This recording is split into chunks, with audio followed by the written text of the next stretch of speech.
është dërguar dhe do dërgohet në SPAK, por shpresat që në këtë institucion të bëhet drejtësi ndaj njëri tjetrit janë afër zeros.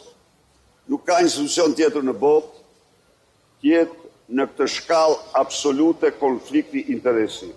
Ju e dini që ligji parashikon, ligji përcakton që për prokurorët e SPAK-ut duhet të gjykojë Prokuria e Tiranës.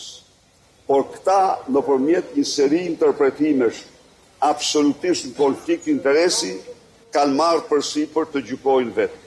Kështu që bëhet një veprim don kishotesk, megjithatë unë ju them se për atë do paraqiten, siç u paraqiten për Irena Gjokën, edhe për Troplinin do paraqiten pa ditë përkatëse. Ky do përpiqet dhe ka filluar që tani ka krijuar një këshill aty ka krijuar një këshill mashtruesish në kryeministri se si ta ka përcej këtë, por nuk e ka përcej dot dhe ajo do jetë përballja e shekullit. Aty do t'u tregoj shqiptarëve. Ai do jetë kilometri i fundit?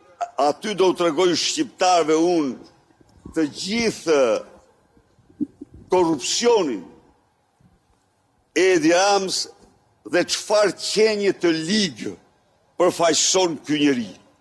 Prandaj i them, bëju burr edhe hajde në sallë gjyqit.